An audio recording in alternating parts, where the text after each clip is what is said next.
Hello and welcome to Unacademy, a one stop destination for the English medium civil services aspirants. A very good morning and welcome to the most comprehensive Hindu analysis on YouTube. So let's start our discussion by first looking at the topics that we are going to discuss. From today's Delhi edition of the Hindu, I have chosen six important articles and we will be covering the relevant PIB articles as well. So the idea is to ensure that we have a comprehensive coverage of current affairs so that you don't have to go back and read the newspaper again. But before we start, I have a very important announcement. If you're looking for a structured guided program with Unacademy, this would be the right time to join as Unacademy subscription is available at the lowest price ever. At just 16,999, you can avail a 12-month subscription along with a free extension as you can see on your screen. This will give you access to all our live and recorded lectures, along with the study material, mentorship, test series, etc. So, those of you who are interested, please check out the link provided in the description below. And while subscribing, to avail the discount, you have to enter the code IAS English. On the subscription page, you might see a different price. To avail the discount, you must enter the code IAS English. So, with this, let's get started and look at the first article. On page number 6, there's a column written by Syed Akbaruddin, a former Indian diplomat who served as India's former permanent representative to the United Nations. In this insightful article, in this insightful article, the writer is talking about the safety and well-being of Indian seafarers, which has increasingly come under risk. As you know, today across conflict zones, from Persian Gulf and Hormuz Strait to Red Sea and Black Sea, there have been multiple instances where Indian seafarers have directly paid the price with their lives because of these ongoing conflicts. Now, when it comes to the safety of seafarers, they might be of Indian nationality. But however, when it comes to taking responsibility for their safety, there are multiple stakeholders that are involved. Of course, the Indian government has the primary responsibility to safeguard the well being of Indian nationals and the safety of Indian citizens abroad. But when you look at seafarers, they would be working on a ship owned by a company in Singapore, but the ship would be bearing the flag of a country like Panama. And let's say the ship is passing through the waters of Oman, but it would be attacked by Iran or US. It could be carrying cargo from another country, maybe Kuwait. So it brings in a number of stakeholders, and eventually bringing that responsibility to protect life at sea becomes very difficult. Now, when you look at the recent incidents, they are quite tragic. With regard to the ongoing war in West Asia, India has already lost at least 8 seafarers. United States carried out a blatant strike against a commercial vessel, killing 3 Indian sailors. Even Iran has been blatantly attacking commercial vessels, and it has posed a direct threat to Indian seafarers. Many have been injured, many have been abandoned, and at least 8 of them have been killed because of the ongoing war between US and Iran.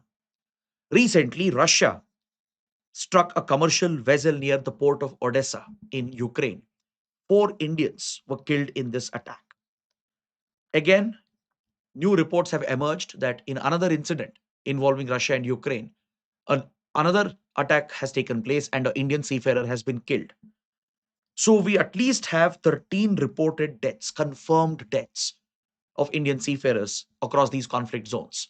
Now the Houthis have started carrying out attacks in Red Sea, trying to blockade Bab el Mandeb Strait. So across these conflict zones, there are multiple threats from missiles, drones to mines which have been laid.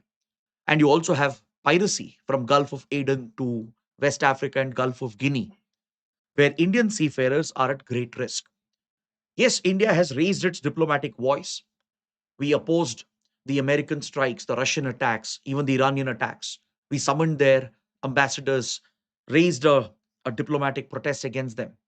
But this alone is not sufficient. So, what needs to be done to safeguard our seafarers? Because see, in today's world, your national power is projected not just by ports, not just by your naval strength, but also by your hard-working force, the merchant navy, which is working all over the world.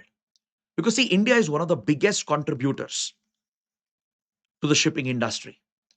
Around 12% of the maritime workforce comes from India. According to latest data from the shipping industry, the number one country, which is the contributor of seafarers, is Philippines. And India comes at the second position, followed by China. Kindly remember this data as well, could be relevant for a prelims question. These are the top three countries contributing manpower to the global maritime workforce. In India, we have 3.2 lakh nationals serving the global shipping industry today. There are 3.2 lakh seafarers according to the government of India. This number has tripled, more than tripled since 2012. Around 2012, we had around 1 lakh seafarers. Today, it has nearly tripled, and India is one of the biggest contributor at the second position. So this highlights the presence of Indian seafarers across the world. And obviously, the government of India is very concerned about their safety and well-being given these increasing challenges that are emerging. So now, apart from coming out with mechanisms and systems to help the Indian seafarers to protect their safety, we have to enforce certain regulations on ship owners, on recruitment agencies. We have to push for enforcement of few international conventions which already exist to protect the lives of these seafarers. Because see, the challenge here is that seafarers, though they work abroad, they don't work in one specific country, right? Their work, the very nature of their work, will take them across multiple jurisdictions. So, as a result, providing consular support becomes a territorial jurisdictional challenge. Now, India has diplomatic missions almost all across the world. Now, let's say, for example, you take a Indian worker in United States or in Saudi Arabia. If they face any issue with regard to their employment status or safety, they can approach the nearest consulate. An Indian worker in San Francisco can reach out to the nearest Indian consulate. An Indian worker in Jeddah can reach out to the nearest consulate and access diplomatic support from the Indian government. But seafarers don't operate in one fixed location. They're not in one country. In one journey, they will pass across multiple jurisdictions. In many cases, the nearest Indian mission, the nearest Indian embassy or high commission or the consulates, they may not even be aware of the presence of these Indian seafarers. It's only after an incident occurs that the Indian mission is notified, and then the Indian diplomats and consular officers will get involved to assist these Indian seafarers. So, jurisdiction becomes a very big challenge here. That is why, following the recent developments, India has launched a Seafarer First Response Initiative in order to quickly respond to save the lives of Indian seafarers, to protect them, to safely repatriate them, to also provide timely information to their families, to help the families recover their family members. India has created a working system, a first response system to protect the lives of these seafarers. Now, what steps have been taken up under the first response initiative? Under the initiative, India has now created a dashboard to account for every Indian seafarer, particularly working in conflict zones such as West Asia, where the ships are registered, the ships are tracked in real time, the safety and the number of crew members, it is updated in real time. So the data can be crucial to at least understand where the seafarers are distributed. Currently, where are they located? Under which country's jurisdiction? How many Indian seafarers are there in a particular ship? What kind of cargo is it carrying? Because see, some of the ships could be shadow fleets. It could be sanctioned, and that could make it vulnerable for being targeted by a country like United States. It could be carrying hazardous cargo, which could even threaten the life of the seafarers. And many times the seafarers don't even know actually who the ship owner is or what cargo they are carrying or whether the ship is sanctioned or not, whether the ship has insurance or not.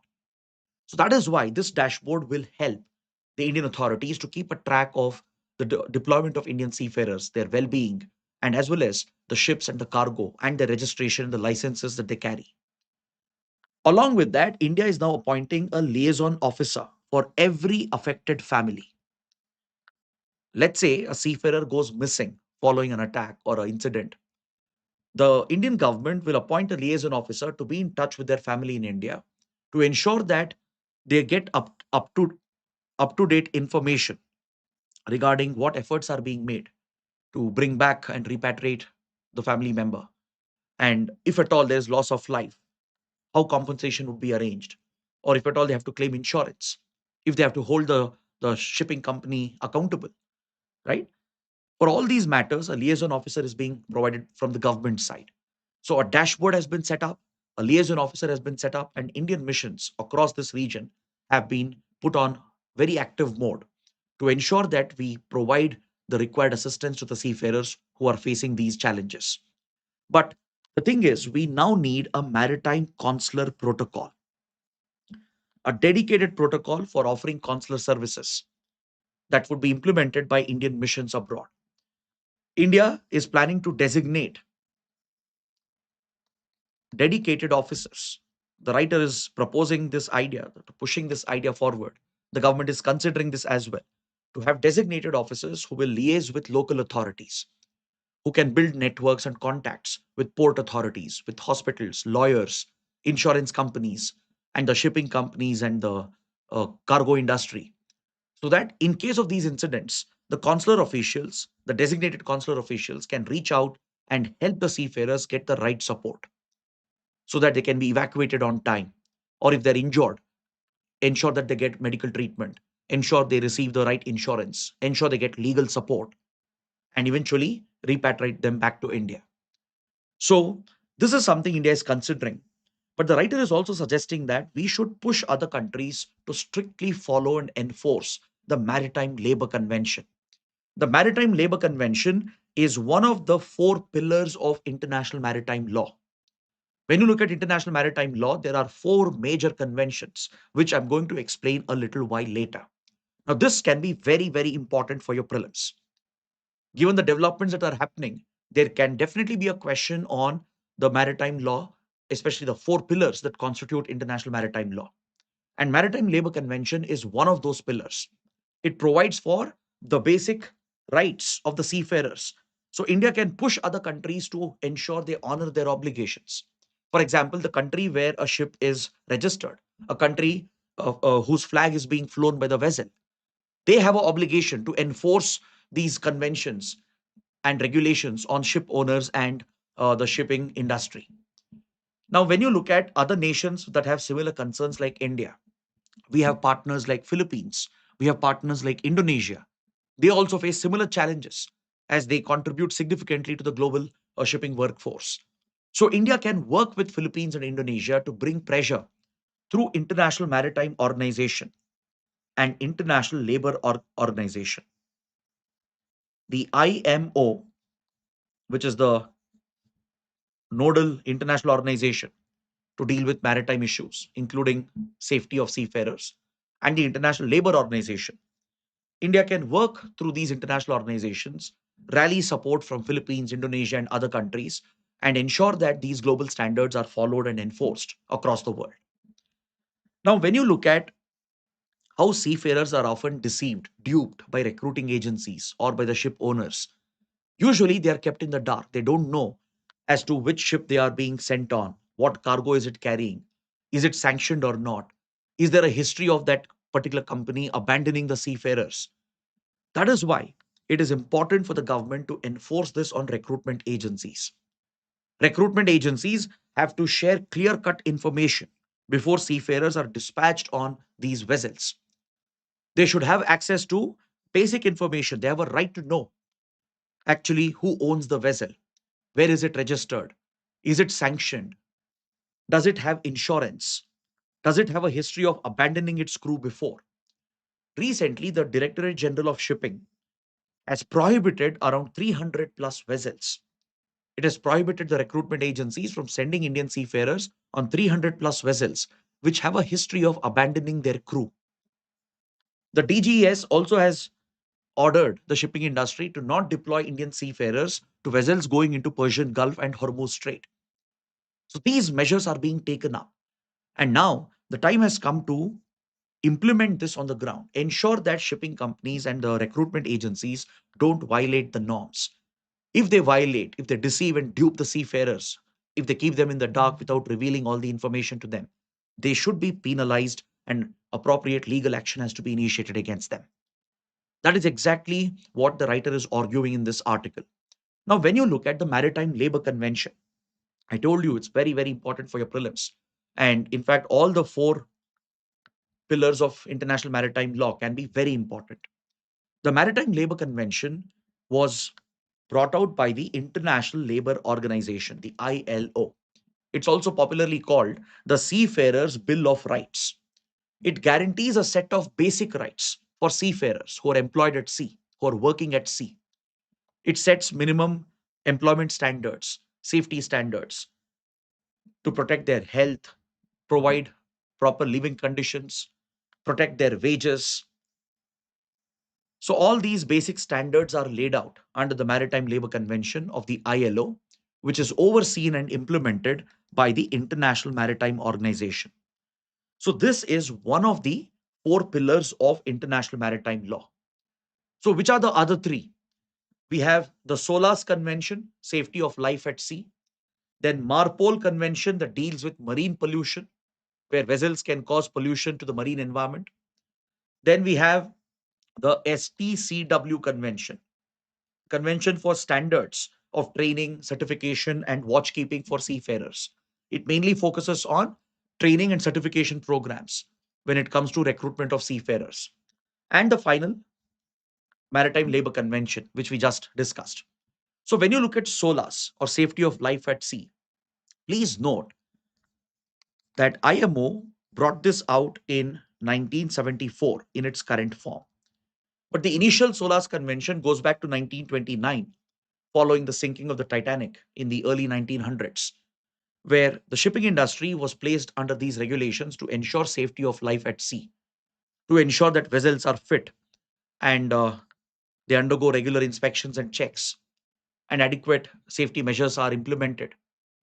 So the current version of SOLAS was brought out in 1974 by the IMO, and it's obligatory convention, right? It's not just obligatory on countries that have signed and ratified it. Even those who are not part of this convention are expected to follow this. Today, it almost has universal acceptance. So India is a part of the SOLAS convention. Then we have the MARPOL, the International Convention for Prevention of Pollution from Ships.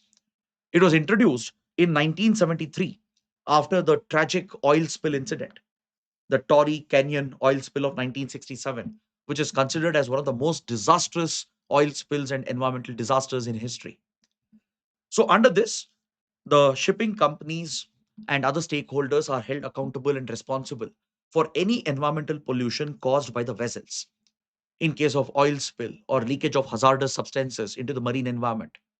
The responsibility of all stakeholders is laid out under the Marpol Convention, and India is party to this as well. When you look at STCW, the Convention on Standards of Training, Certification, and Watchkeeping, it mainly streamlines the training and recruitment process. It places these obligations on governments to ensure that when it comes to the training of seafarers and the crew members who man the vessels at sea, it ensures they are getting basic training, certified training through recognized programs which are regulated by governments. This ensures high quality workforce which is adequately trained, which is provided with the right skills to prevent accidents from occurring. Then we have the Maritime Labor Convention that came into force in 2013, brought out by International Labor Organization, focusing on minimum employment and wage standards, health and safety standards, wages, leaves, repatriation, etc. But it is now overseen by International Maritime Organization. So these four together are considered as the four pillars of international maritime law. So based on what we have covered, please take up this mains question. What Indian government can do to protect Indian seafarers at sea? That is what you have to discuss. So based on what we have covered, talk about the threats faced by the Indian seafarers, the challenges in protecting their safety and well-being, and what measures has India taken and what other measures can be taken up. Now, coming to the next article, on page 6, there is a column on India's women workforce. and the role of Indian women in pushing the growth of the Indian economy. A very interesting and important article. See, India's unemployment rate has almost doubled compared to 2012, and this is quite alarming. Now, some experts say that this is largely because of the economic slowdown induced by external shocks which are beyond the control of the government. For example, COVID-19 pandemic, Russia-Ukraine war, Gaza war, now the West Asia war. These external events, of course, they've had a detrimental impact on India's imports, on overall demand in the Indian economy, the value of the Indian rupee. So definitely there are direct consequences as a result of this, which is affecting our GDP growth as well. While this is partly true, there is another side to this. The slowdown in India's economic growth and rise in unemployment is also a result of policy shocks and policy mismanagement, starting from demonetization that delivered a significant shock to the domestic market, the cash based economy, how it was disrupted, the poor implementation of GST, the rise in farming workforce, where millions of workers went back to agriculture. We saw a jump in farm labor and we saw a decline in non-farm jobs, especially post-pandemic. Because as a result of pandemic, millions of migrant workers returned back to rural areas. And again, they took up employment in the farm sector, resulting in an increase in farm jobs and a decline in non-farm farm jobs. So, a lot of factors have contributed to the stagnation in India's economic growth and the rising unemployment numbers. Now, the key point here is that to drive India's GDP growth and to push India towards a Viksit Bharat, you can't leave half your population behind. Women, who constitute nearly half of the country's population, they are underrepresented in the labor force. If you look at women work participation rate and the female labor force participation rate in the country, it's very, very low. I'll present the data in a short while, but when you look at these key indicators, the participation of women in workforce remains just around 30%, which is way below global standards. So when you exclude nearly half of your population because of structural social issues, you are basically compromising your growth opportunities. The government claims the GDP growth number to be around 6.2%, but most experts, including the former chief economic advisor, believe that the actual GDP growth is roughly around 4.5%, not more than that. So, one way to jump India's GDP growth is to bring more women into the workforce. Studies have shown if we can increase the participation of women in workforce by 10% from the current 30% to 40%, this alone will jump our GDP by 2%. India's GDP could get pushed further by 2% if you were able to bring 10% additional women into the workforce. Now, when you look at the work participation rate, as I said, there is a clear gender disparity that exists. And of course, there are many reasons that contributes to this. So if we have to push the country's growth trajectory towards 8, 9% GDP growth, then bringing more women into the workforce is the only solution, right? The other dilemma that we are facing is that women education has improved. There are more women who are educated today compared to 30, 40 years ago. But a lot of women are staying out of the workforce. So the challenge is how do you bring them into the workforce, particularly into formal workforce? How do you tackle the rise in farm jobs? Because generally, as a country develops, the right trajectory is to switch from farming to manufacturing and then to services. But India's case is a paradox. Our employment in farm sector still remains quite high. Our growth is primarily powered by services, and manufacturing has been lagging and struggling.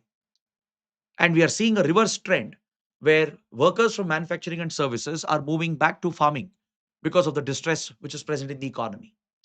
And that is the key challenge that remains in front of India.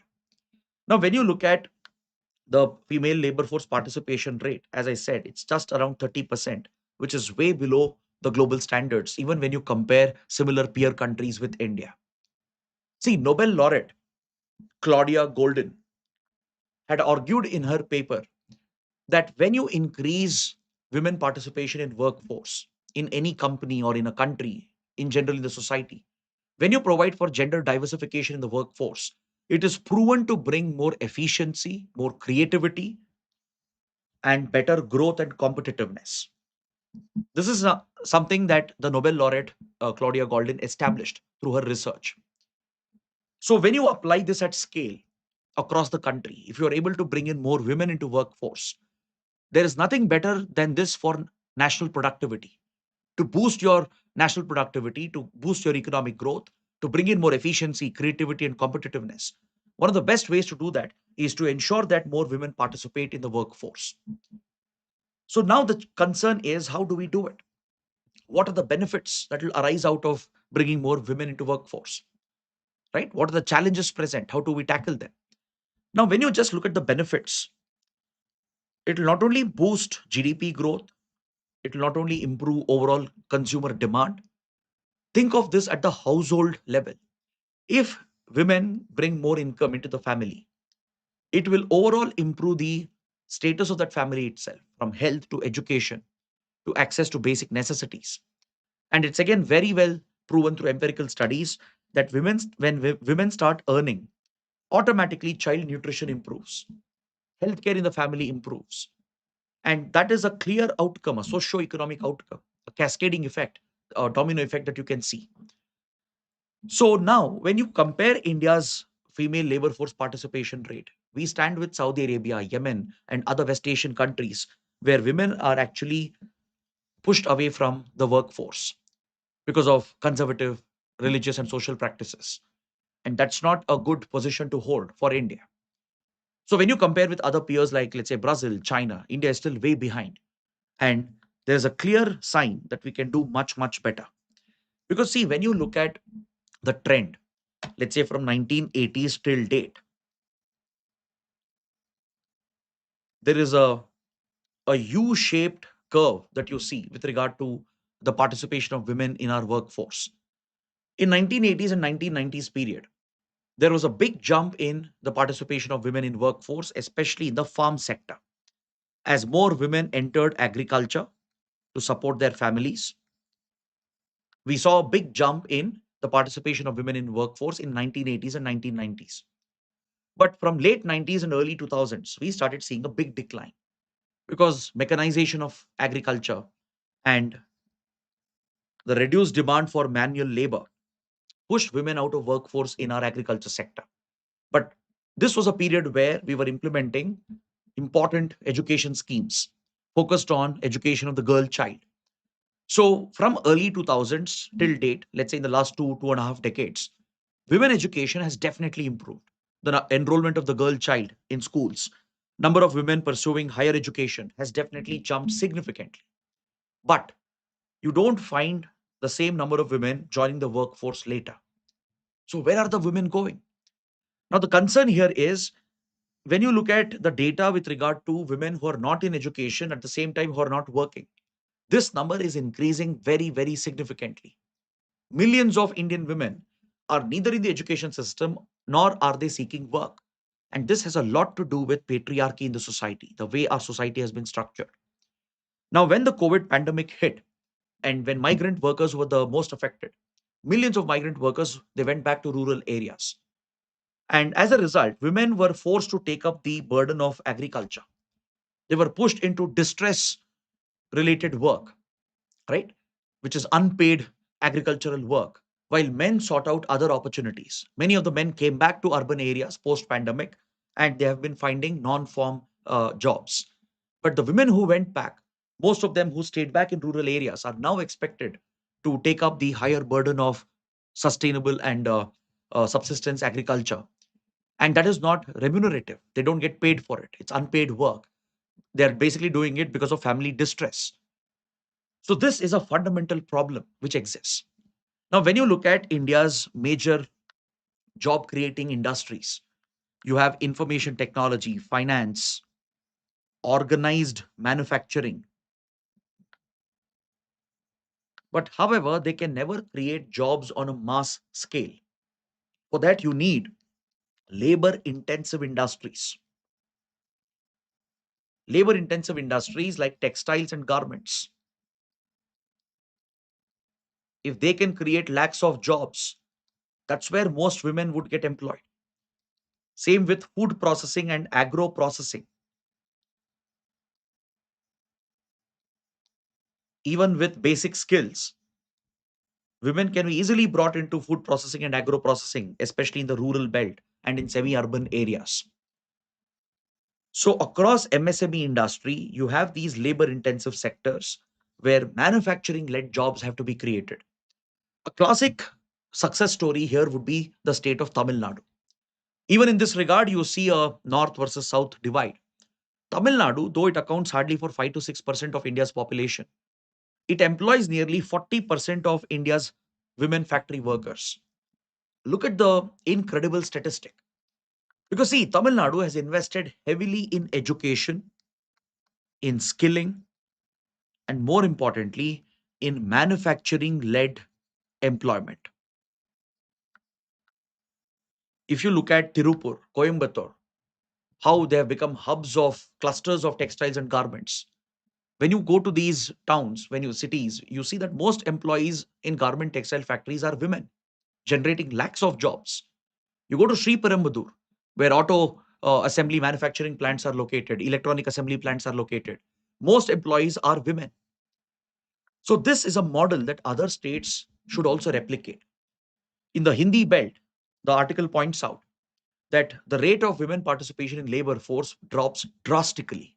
For example, if you take Bihar, the participation of women in workforce is just 15%, which is half of the national average. So this is a clear sign that state governments have to invest more in women education, skilling, development, and give a push for manufacturing led growth, particularly the smaller industries, medium enterprises, and labor intensive sectors. So this includes textiles, garments, leather, furniture, right? There are numerous such industries. As we discussed, food processing, agro processing. That is where large scale employment can be created.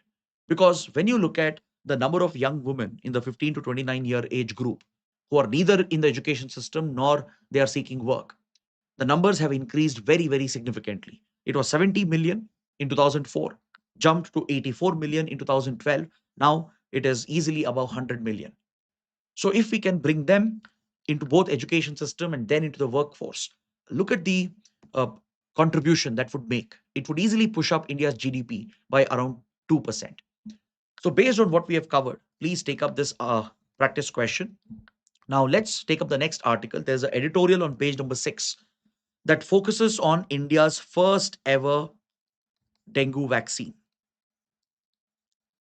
We had covered this topic in the prelim section a couple of days ago when Dengue, which is India's first ever dengue vaccine, was approved by the Central Drug Standard Control Organization. Now, this editorial is focusing on the implementation of this vaccination program. See, if vaccine development is difficult, if vaccine development is time consuming and capital intensive, then rolling out the vaccine, implementing it on the ground, administering the vaccine to the larger population is equally difficult and challenging.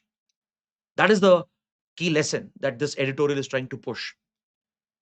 See, dengue, as you know, is a disease which primarily affects tropical nations, developing countries. India shares a very high disease burden.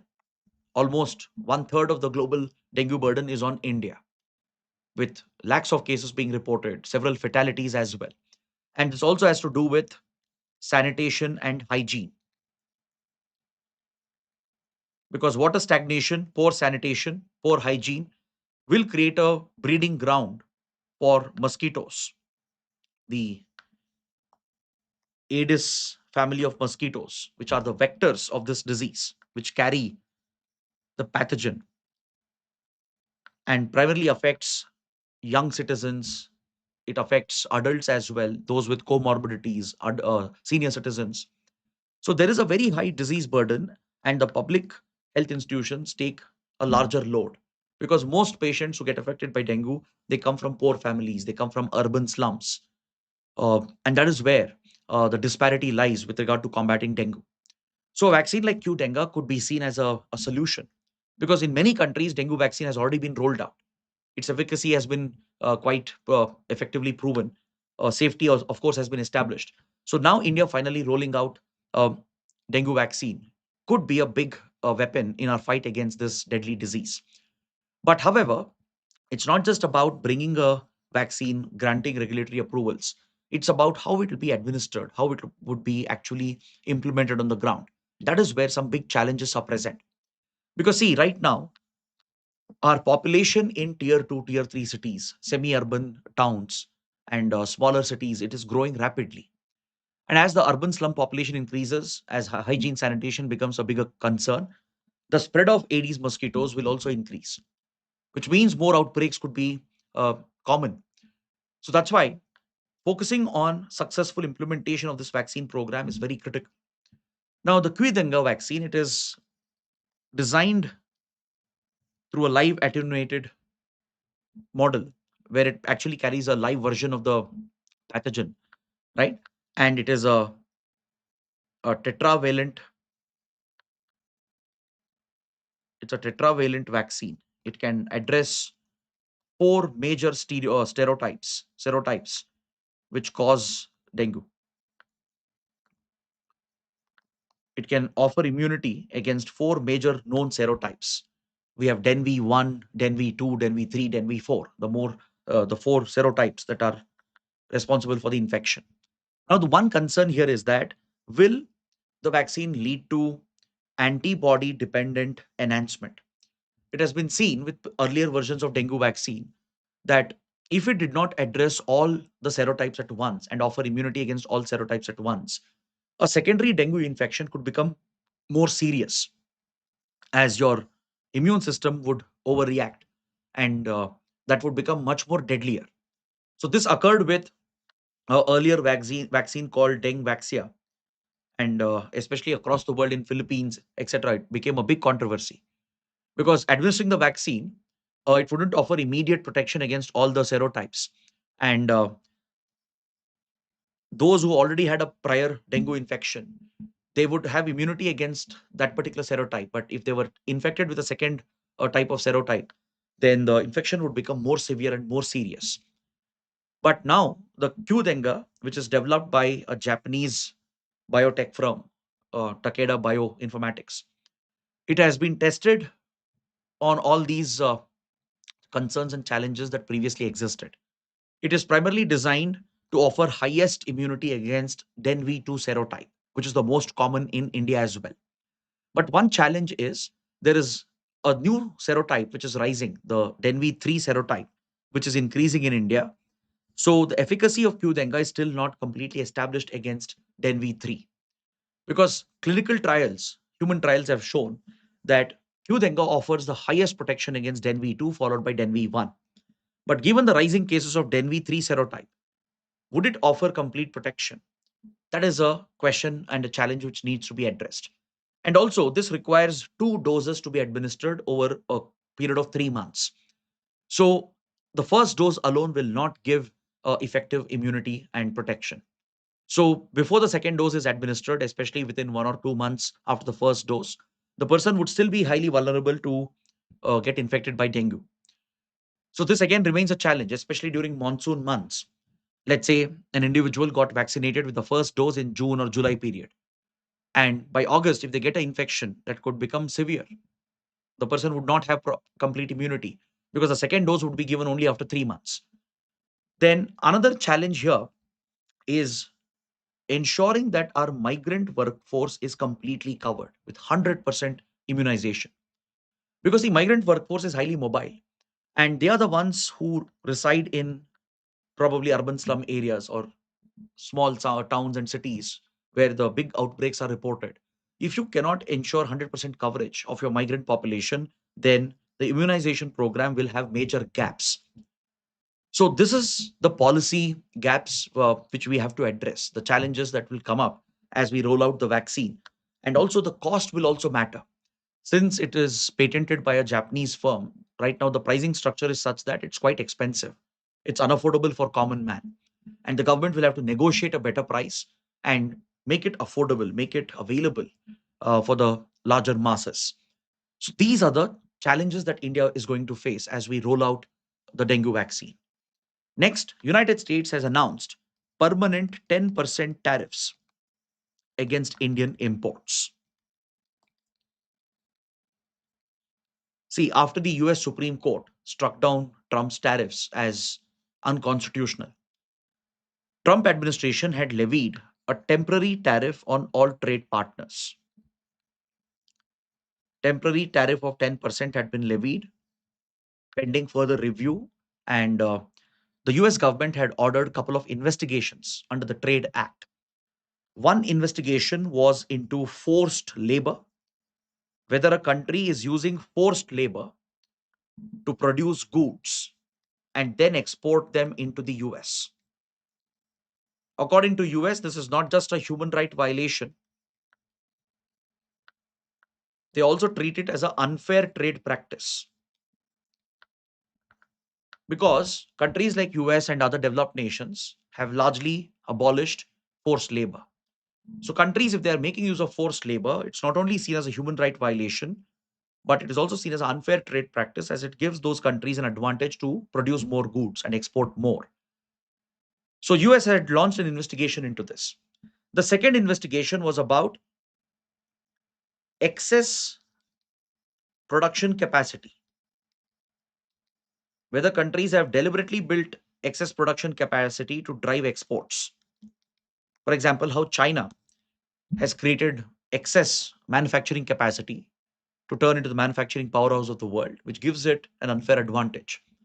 So, under the provisions of Trade Act, the US government was investigating several trade partners, including India.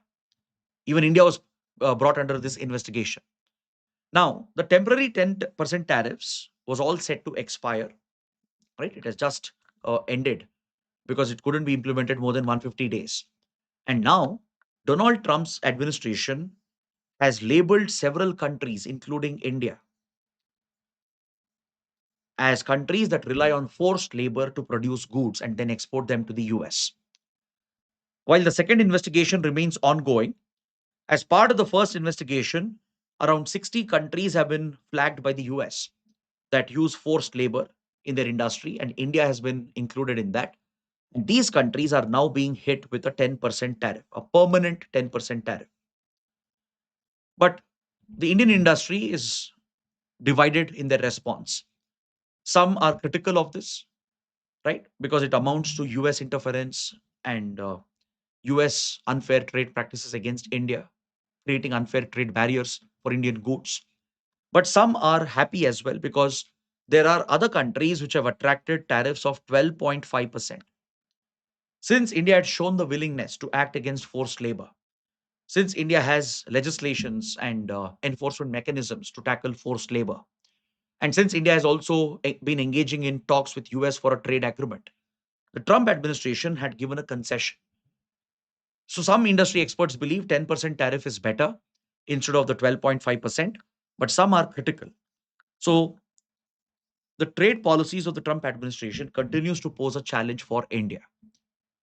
Next, on page 13, there's a topic related to data localization. The government of India has mandated all telecom and internet service providers, cloud service providers, the tech companies and platforms, and even satellite service providers to ensure that data generated in India remains within India. By drawing powers from the Telecommunications Act 2023, the Department of Telecom has issued these orders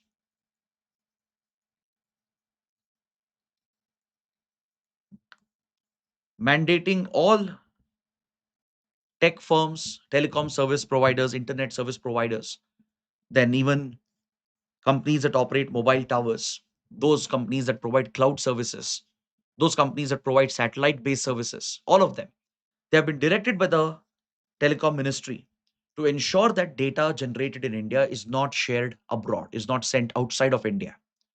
But again, how will it be enforced is a different matter altogether.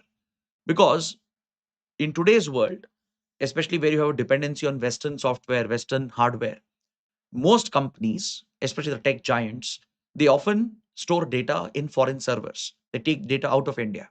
And we haven't legally mandated data localization. If you look at the Digital Personal Data Protection Act, though we had considered making data localization mandatory, it was not included finally because of American and Western pressure. US and European governments put a lot of pressure on India in order to favor their tech companies, and India was prevented from implementing data localization, though the government has been pushing for it. So now, through the Telecommunications Act, the Department of Telecom is mandating Indian data to be stored within the country and not to be shared outside of India. But again, it's still questionable as to how it will be enforced and implemented. Now, coming to the prelim section, we have one important update from yesterday, a PIB press release related to this as well. Yesterday, the Union Cabinet, which met under the Prime Minister, has approved a very important scheme in the chemical sector. The scheme is called the BHAVYA Rasayan scheme. So let's understand the provisions of the scheme. What is the intent? What is the objective? So I've taken this PIB press release. BHAVYA Rasayan scheme, it was proposed in this year's union budget. It is specifically meant to support the chemical sector, the chemical industries in India. As you know, there are various chemical intermediaries which are crucial for various industrial applications, right? So having self-reliance in this regard is very important, especially for certain special chemicals, specialty chemicals. We do have a lot of import dependency in some cases. India would like to end that and become a little more self-reliant and create domestic opportunities. So Bhavya Rasayan stands for Bharat Audyogik Vikas Yojana Rasayan. The goal here is to set up three major chemical parks in the country. Like how you have IT parks, GCC centers, or food processing parks. Similarly, three major clusters will come up where three huge facilities would be set up with government support and assistance. This scheme has been provided a financial allocation of 3,030 crores, out of which 30 crores is for administrative expenses. Remaining 3,000 crore would be offered as a incentive to set up the common infrastructure at these chemical industrial facilities. So government will put in that money to attract private investment. So we are expecting private investments in the tune of 20 to 50,000 crores in these projects, where government will create the common infrastructure, be it the establishment of common waste and effluent treatment plants, because chemical industries produce hazardous effluents, which can be an environmental threat. So a common waste treatment, effluent treatment facility with storage and disposal facility will be provided. Chemical plants require water, power distribution. They require key inputs and a pipeline network and logistics and transportation. So all these common facilities would be set up through the government's push, where government would be investing in the common infrastructure to attract private capital and to push for establishment of domestic chemical industries. And the government will provide 1,000 crores for each park. The goal is to set up three such chemical parks.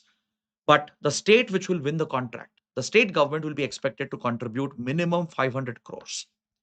So there's a state responsibility added to this. Let's say a particular state gets chosen for a chemical park. The central government will pump 1,000 crores for the common infrastructure, and the state government is expected to contribute a minimum of 500 crores. So this will essentially ensure the complete value chain of chemical industry takes root in India, right from the upstream and the downstream to ancillary industries, from producing intermediaries to producing the required solvents, right? Ensuring that we have the base chemicals that are required. There are some strategic industries as well where chemicals are necessary. So the whole entire value chain would be created with focus on environmentally safe and sustainable practices to ensure hazardous chemicals don't leak into the environment and ensure the highest quality standards with regard to water treatment and effluent management through scientific methods. And that is why the Bhavya Rasayan scheme can be very, very important. So, on this note, I bring the discussion to an end. So, we have covered all the key topics. And if you like the session, if you found the session to be beneficial, do let me know and do like the video. So let's meet tomorrow. Till then, take care. Have a good day.